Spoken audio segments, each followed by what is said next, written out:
त्रिवेणी engineering आपके portfolio के return की मिठास बढ़ा सकता है। शुगर इंडस्ट्री के लिए नया सीजन शुरू होने जा रहा है। यह अक्टूबर 2023 से सितंबर 2024 का होगा। अच्छे मानसून और गन्ना के बेहतर उत्पादन की कंपनी की कोशिश को देखते हुए गन्ने का उत्पादन बेहतर रहने की उम्मीद है। गन्ना पेराई का इलाका बढ़ा है, इसलिए त्रिवेणी को नए सीजन में चीनी की उत्पादन 8 से 10% ज्यादा रहने की उम्मीद है। इंजीनियरिंग एंड इंडस्ट्रीज के सितंबर तिमाही के नतीजे मिले जुले रहे हैं। साल दर साल आधार पर नेट प्रॉफिट 98% गिरकर 29 करोड़ रुपए रही। हालांकि नतीजों की तुलना नहीं की जा सकती, क्योंकि FY23 की पहली तिमाही में कंपनी की अर्निंग्स में त्रिवेणी टरबाइन लिमिटेड में हिस्सेदारी बेचने से मिला पैसा शामिल था। इससे त्रिवेणी इंजीनियरिंग को 1401.20 करोड़ रुपए मिले थे। डिस्टिलरी, कंट्री लिकर और कॉग्नेरेशन में त्रिवेणी के फॉरवर्ड इंटीग्रेशन इंजीनियरिंग बिजनेस में इसकी मौजूदगी से कंपनी को रेवेन्यू का दूसरा स्रोत मिलता है। यह शुगर बिजनेस के साइक्लिकल नेचर को देखते हुए कंपनी के लिए बड़ी राहत है। अगर FY24 की पहली छमाही की बात करें तो कंपनी के रिजल्ट संतोषजनक लगते हैं।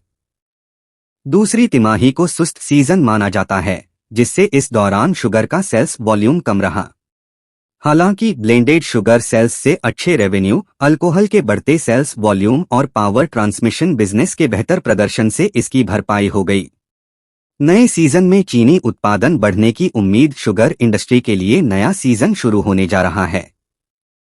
यह अक्टूबर 2023 से सितंबर 2024 का होगा। अच्छे मानसून और गन्ना के बेहतर उत्पादन की कंपनी की कोशिश को देखते हुए गन्ने का उत्पादन बेहतर रहने की उम्मीद है।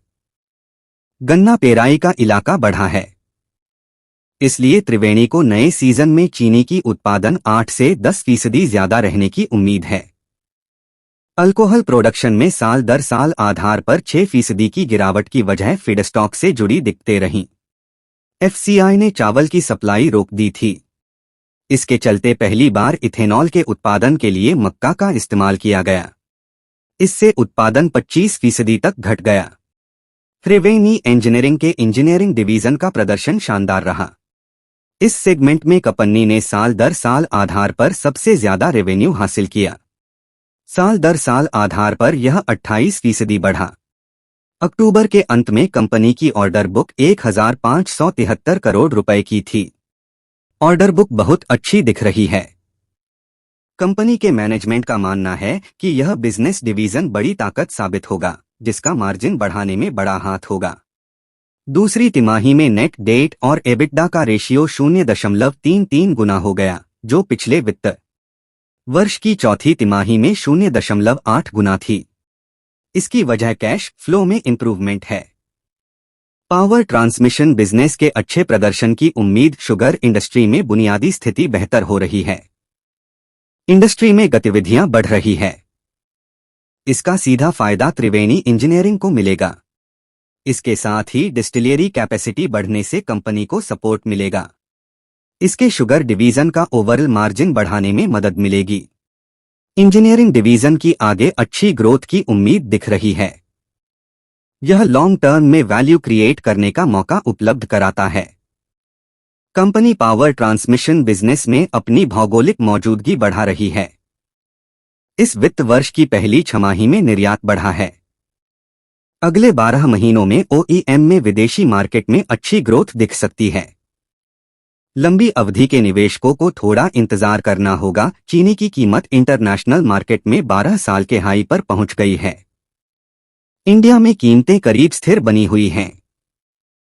अभी 40 रुपए प्रति किलो की कीमत पर कारोबार हो रहा है। वैल्यूएशन अच्छी दिख रही है, क्योंकि स्टॉक में FY25 के अनुमानित PE के 13.5 गुना पर ट्रेड हो रहा है। कंपनी की बेहतर वैल्यूएशन को देखते हुए लंबी अवधि के निवेशकों को थोड़ा इंतजार करना ठीक रहेगा।